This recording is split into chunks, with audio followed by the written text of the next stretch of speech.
Hey everybody, this is Minion Soldier, and this is the Shipracy Show, the Ship Piracy Show, the updates that aren't no updates because we don't have updates show.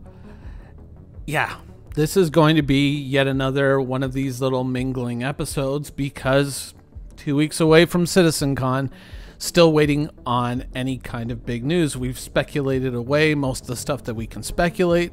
So we're left to deal with what we get. And we got something interesting this week. It depends. It depends on what you think of it. Let me show you what I'm talking about. This week, CIG highlighted for us the new 890, recover the hijacked 890 mission. This is, of course, a big deal. You know, they want to get out and they want to give us more content, which is not unwelcome, but is it productive? You know, that would be my big question.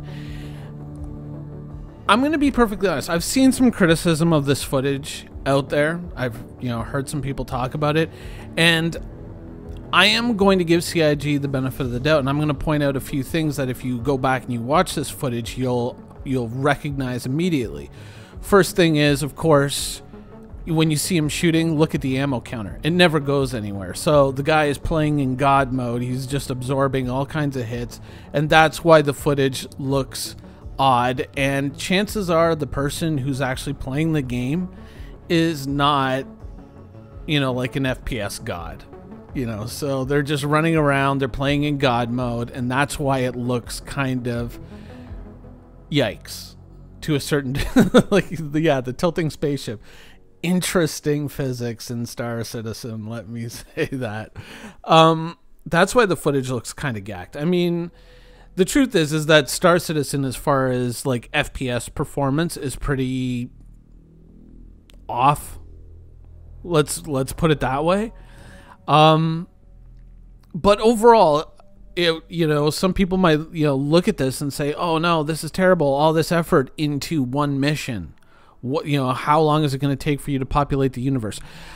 I think that this could have been presented a little bit more clearly. I think that whoever decided to show this to the community didn't frame it correctly, because I would think, I would have my fingers crossed that what they're showcasing is a workflow that they can then use to apply to many other types of missions, and they're just kind of testing that out. And so the first one that kind of comes out of the pipeline is going to be this mission, and then once it's done and once it's working, they can go back, have a post-mortem, say this is what works, this is what doesn't work, and now we can use this workflow to produce many other missions where it's like rescue the caterpillar, rescue the well, no one's gonna rescue a constellation, same with the Retaliator, but rescue a good ship, not the shitty ones.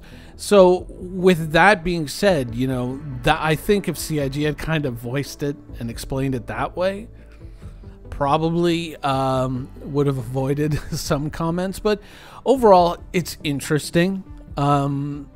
I realize that there, internally at CIG, there's obviously a big push to get content out there for people to play.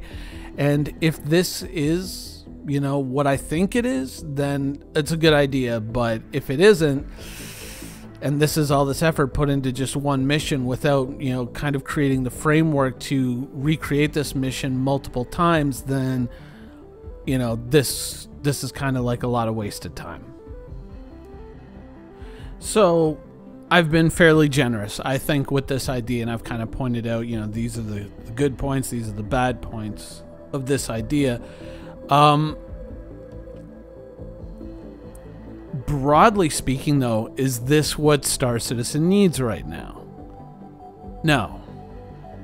We have salvage ships without salvage. We have E-War ships without E-War. We have all kinds of shooty going on in the universe, and yet we have no medical gameplay.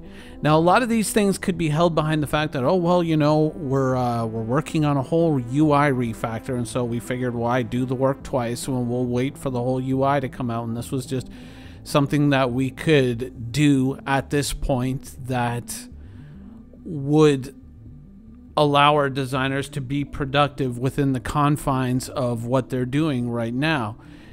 If that is what CIG is doing, you know, they had a certain amount of people set aside, and there's, you know, all this other stuff is waiting on big things from the UI teams. There's no point in getting into that and then having to redo that work. And so this was low-hanging fruit that they could do right now. Fine, cool. But there are so many things that the universe needs right now. I mean, content is one thing, but content without stability is worthless, you know? Why invest the time in anything, even say like trading, if you stand a very good chance of losing your money, losing your goods, losing your ship through no fault of your own? And that, it's a fairly high percentage chance that that is going to happen, and so much so that it affects people's behavior within the game. You always see these people saying, oh, don't put all this money onto your ship right now when you're hauling trade, you know, only use certain small amounts, limit the, you know, your potential to make money, just because the game isn't really running stable enough to really guarantee a safe arrival. That's, you know, that's one of the big things that kind of holds back people from enjoying the game, is because there is so little stability within Star Citizen. It's kind of, content is good, but stability, you know,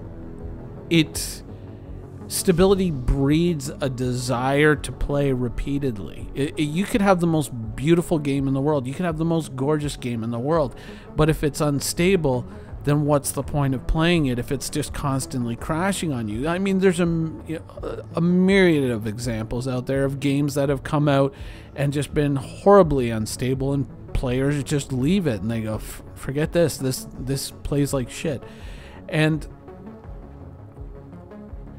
so long as the team and the people who are set aside to do this, to deliver this, and hopefully it is a whole framework that they can replicate onto, you know, other ships, at least good ones, then I'm happy with it. I'm great. I'm ecstatic. You know, the good. But if this is just kind of like, oh, well, you know, we just kind of figured we would do this, and meanwhile this other stuff is sitting there undone, some of it for years, then I would be pretty upset. Now, I'm going to be honest, to, you know, with the criticism that I've just delivered, there is a counter argument to that, let's say a counter possibility to what I'm saying.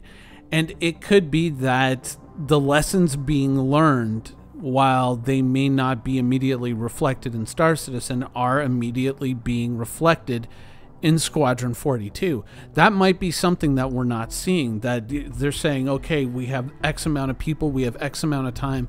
Obviously, salvage isn't going to be a big thing in Squadron 42. E-War, maybe not.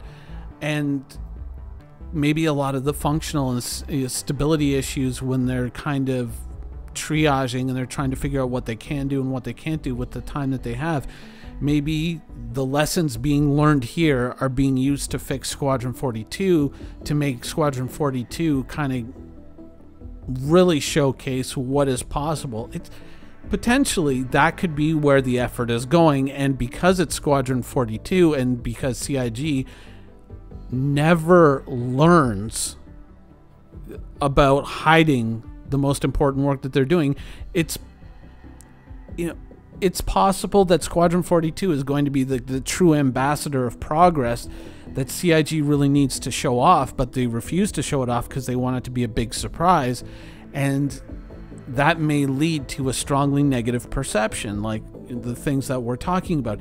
It's possible that that could be what's going on right now, that this could be yet another situation like the Lando leaks or whatnot, where we start to get upset, we start to kind of get concerned and worried, and not realize that potentially something that we're not seeing is going to be really amazing. And I kind of, I feel like at this point, if that is the case, if that is what's going on, I think that we're kind of at a point where I would like to see CIG be a lot more liberal with Squadron 42 content and updates and showing them to us, because I don't, part of what funds the whole project, part of what funds, not just Star Citizen, but Squadron 42, the whole shebang, is faith. It's funds and it's faith. And I think that right now within the community, faith is being severely tested, because there's this whole, I'll just walk out on stage in a couple of weeks and I'll show some footage and everyone will be like, ooh, this is really great. Now, okay, faith restored. And, we refill the faith bar and we come back and revisit it a year from now and kind of do the same thing again. I would like to see CIG be a lot more liberal, of course, with updates regarding Squadron 42, and maybe even putting a couple of missions into our hands and letting us kind of explore that and see what maybe a more polished experience is like, if that's the case, because that would be probably a very positive thing for the community to see in a couple of weeks' time, and not just see, but also experience. My 2 cents. Anyways, I hope you guys enjoyed the show. Hopefully soon at CitizenCon we will get some real juicy updates and some real stuff to talk about, but 890 jump mission is kind of what we got this week, and that's what I think about it. So I don't know, we'll find out in a couple of weeks. Better be some Titan armor, I'm just saying that. Anyways, thanks for watching.